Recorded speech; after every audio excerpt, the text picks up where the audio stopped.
Et bien bonjour à tous, en Tropolino, c'est Panamox, aujourd'hui Tropolino, j'espère du coup qu'elle va vous plaire, du coup donc aujourd'hui du coup moi j'ai parlé d'un sujet intéressant parce que du coup je parle d'un club du coup qui est un club légendaire, donc un très grand club, mais qui est un club qui est pas souvent le plus cité en France, du coup donc quand on pense au club du coup on pense souvent au Barça, au Real, à Liverpool, à City, au Paris Saint-Germain, etc. Je parle pas tant du Bayern Munich, et moi j'ai remarqué un truc intéressant quand on le Bayern. Et donc du coup donc j'aimerais parler un peu de ce paradoxe un peu qu'il y a avec le Bayern Munich. En fait, le Bayern Munich du coup soit l'une des meilleures équipes du monde, hein, du coup donc une très grande équipe du coup. Mais le fait que le Bayern en fait du coup donc gagne tout le temps en Allemagne et du coup qu'est-ce que ça révèle sur le Bayern Munich, qu'est-ce que ça révèle sur le niveau de la Bundesliga en général? Si vous posez ces questions-là, c'est ce qu'on va savoir. Voilà, bon, et du coup j'espère que de là va vous plaire, donc évidemment du coup n'hésitez pas à liker du coup donc mes réseaux sociaux du coup qui s'affichent juste ici, du coup donc vous pouvez directement aller chercher du coup donc sur mes réseaux si j'ai pas encore mis la description encore, voilà que bon, la chaîne vient d'arriver, du coup je dois encore régler plein de choses avec YouTube, blablabla, voilà, donc bon, bref, bon allez, c'est parti pour cette vidéo. Bon, on va d'abord commencer par rappeler d'abord qu'est-ce qui fait que le Bayern Munich du coup est aussi fort. Et bon, pour commencer d'abord, bon, surtout depuis l'arrivée de Vincent Kompany, c'est fait que le Bayern Munich pour être un joueur qui est extrêmement offensif. Voilà, donc du coup, je pense que vous voyez du coup la manière donc le Bayern Munich attaque. Du coup, donc je pense que là vous avez des illustrations. Du coup, vous voyez du coup donc niveau de l'attaque que il apporte beaucoup son nom dans la surface. Donc du coup, ce soit Kane, Olise, Luis Diaz, même Kimmich, Pavlovic, du coup,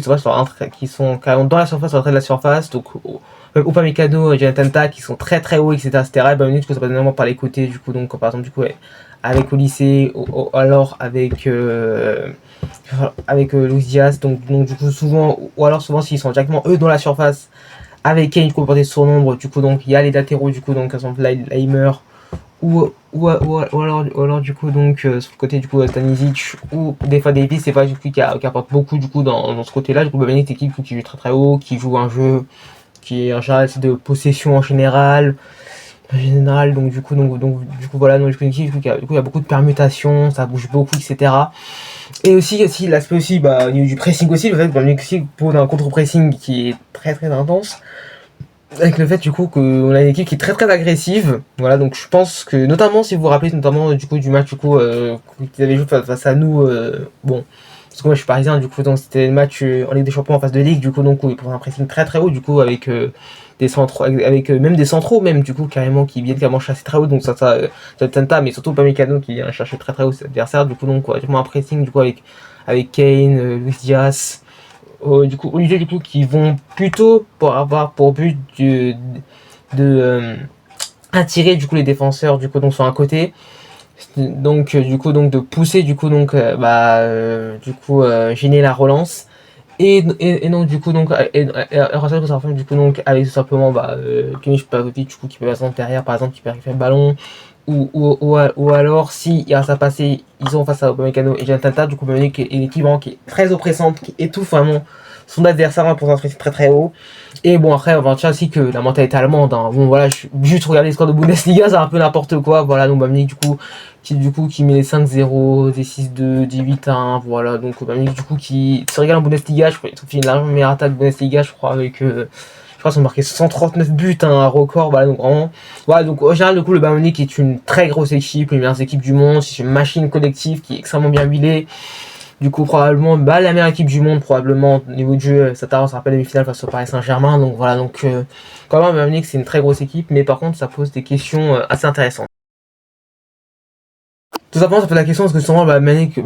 qui est la saison qui vient de s'écouler là, a été champion d'Allemagne, mais simplement, ça pose la question, du coup, non seulement sur le niveau, parce que encore une fois, le Bayern Munich n'a pas fait champion d'Allemagne, parce que bon, si vous regardez ça, vous voyez que le Bayern Munich du coup a remporté quasiment, je crois, 12 des 13 dernières Bundesliga, ou alors quasiment les 12 ou 14 quoi, donc voilà, donc du coup, à part les Leverkusen du coup de Xabi Alonso du coup avec Vilas Frimpong, du coup donc avec Xhaka, avec Chaka pardon,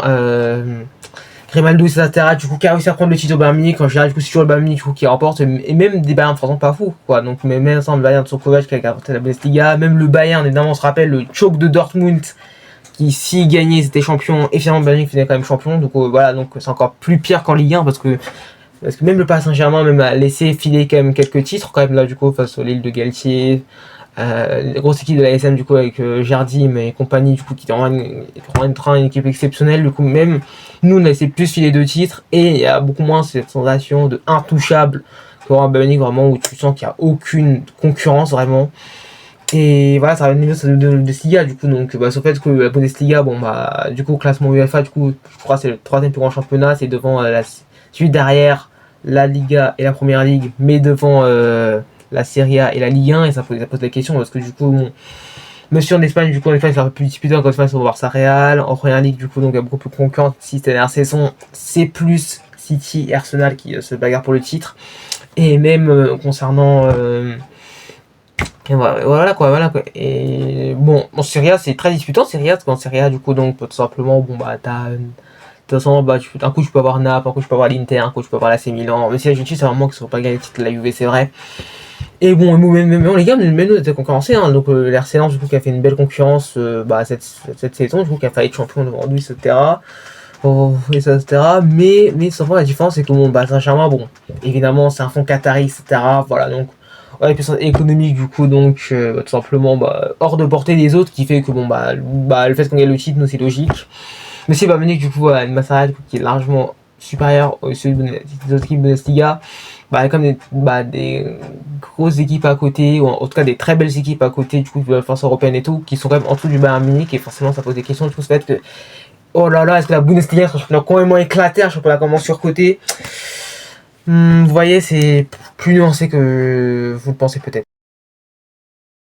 Parce que pour moi, je pense que ça reste la Bundesliga, parce que la Bundesliga, pour moi, je pense que c'est un championnat du coup qui est assez particulier du coup, parce que bon, souvent, c'est très bien, c'est un championnat qui est assez ouvert, qui fait souvent la part belle aux attaquants, voilà, du coup, polémique du coup de l'attaquant du coup qui viendrait du fin fond, je sais pas quel championnat portugais, suédois, etc. Du coup, vraiment, qui serait incognito au bataillon et qui fait des saisons excellentes en Bundesliga et expose dans je sais pas quel club, à Stuttgart, à Hoffenheim, etc. Il va dans un très grand club, du coup, et on se remarque tous que c'est une pipe au final. Bon, je pense que c'est schéma-là, je pense qu'il est un peu carré à cheval, mais je pense que tu avais l'idée en gros. Mais c'est vrai que sur la Bundesliga, du coup, ça pose des questions, mais je trouve ça assez particulier parce que bon, bah, comme il y a des très belles équipes en Bundesliga, énormément, t'as le Borussia Dortmund, t'as le Red Bull Leipzig, t'as les Leverkusen, même des fois, t'avais, même maintenant t'avais Hoffenheim, t'avais Fribourg, t'avais Wolfsburg pour les anciens qui, bon, ça c'est un peu plus ancien, du coup, avec l'équipe de fou, à l'époque, les Draxler, je crois les Dante, les De Bruyne, etc. Donc voilà, donc il y a vraiment des équipes intéressantes. Mais au final, c'est toujours Bayern Munich au final qui l'emporte. Et en fait, bah, le sentiment c'est le fait que Bayern Munich est littéralement intouchable en fait. Cette saison, bon, je crois que Bayern Munich a été premier du début à la fin. Ils ont jamais vraiment été concurrencés vraiment. Et même Dortmund, bah, l'équipe de choker ultime, parce que même quand on s'attendait à ce que eux concurrencent le Bayern pour le titre, ils n'y arrivent pas du coup, donc voilà. Mais c'est un jeu assez particulier, parce que c'est un jeu qui est très ouvert, un jeu qui est assez agréable à regarder, du coup les équipes majoritairement elles jouent, c'est très rare que les équipes poseront le bus en Bundesliga en tous les cas à ma connaissance. Et voilà quoi, c'est un championnat qui est quand même relevé quand même, parce qu'on va voir que ces équipes-là, comme en Europe, ça quand même à faire des résultats quand même. Le football allemand, surtout en Ligue Europa, t'as pas mal de bons clubs allemands qui font des parcours, donc en vrai, voilà, ça montre que c'est pas vraiment un championnat qui est d'un niveau très très faible, vraiment, c'est pas un championnat qui est surcoté, etc. Mais tout simplement que, je pense que le championnat est suffisamment bon pour être au-dessus de la majorité des championnats, mais que Bayern Munich, je pense, est trop au-dessus de la concurrence, du coup, et c'est pas le moment du championnat à remettre en question. Du coup, au final, ce qu'il faut retenir, au final, du coup, c'est le fait que, oui, surtout Bayern Munich, surtout qu'il y a une très grosse équipe, hein, donc, au fait que Bayern Munich, du coup, c'est l'une des meilleures équipes du monde, voilà, donc, c'est vraiment belle de jouer absolument fabuleux, exceptionnel qu'on aimerait avoir dans tous les clubs, du coup, donc, voilà, donc, que ce soit de Kane, Olise, Luis Diaz, Upamecano, Kimmich, etc. Donc voilà, donc très grand joueur, Neuer, voilà, donc le Bayern du coup qui est l'une des équipes, qui est un club légendaire, hein, donc l'une des plus grandes équipes du monde, l'un des tout meilleurs collectifs, du coup vraiment une machine de guerre, un rouleau compresseur vraiment. Voilà quoi qui est la seule équipe vraiment qui a vraiment pu sortir même le Paris Saint-Germain, le double champion d'Europe. Voilà donc bon. Et même si du coup il propose vraiment un football qui est vraiment huilé, quoi, un football léché, un football total, du coup donc qui a été mis en place par son compagnie auquel j'y croyais pas vraiment, auquel j'étais un peu sceptique, j'avais des doutes, mais finalement ça a tous fait taire et pour un jeu absolument formidable. Mais le problème c'est que oui en fait le fait que l'écrasante domination limite hégémonique du Bayern Munich peut poser des questions sur le niveau du championnat. Mais je pense que du coup qu'il faut plus voir du coup le verre à moitié plein et se dire en fait qu'en fait t'as juste une très grosse équipe en fait et qui a la mentalité du coup donc qui joue ses matchs à fond, etc., qui néglige jamais son championnat, qui prend pas sur la jambe, qui est au-dessus de la concurrence et aussi qui affaiblit aussi les meilleures équipes autres allemandes parce que souvent ils prennent les meilleurs joueurs, etc. Donc du coup ceci peut expliquer cela du coup, mais c'est vrai ça crée un paradoxe parce que souvent quand je vois des gens qui performent en Europe, etc., et quand tu vas en Allemagne, tu dis que, en fait, est-ce que c'est vraiment eux sont aussi forts que ça ou c'est le championnat qui est assez faible finalement, que le championnat peut-être qu'on pensait pas au niveau qu'on pensait être. C'est intéressant que c'est vrai qu'on parle pas assez souvent du Bayern Munich ou souvent on fait pas le variant de la Ligue Bundesliga. Je pense que c'est intéressant d'analyser cet angle-là, donc n'hésitez pas à dire qu'est-ce que vous avez apprécié dans ces vidéos. J'espère que ça vous aura plu, n'hésitez pas à liker, à vous abonner, du coup donc voilà, du coup donc comme je dis mes réseaux sociaux, du coup donc pas en lien d'inscription ou peut-être en lien, peut-être vous verrez ça dans l'application, mais bon je vous réaffiche juste ici là, du coup cherchez également sur les réseaux. J'espère que ça vous aura plu, on se retrouve la prochaine fois pour une vidéo. C'était Panamox, prenez soin de vous, allez salut.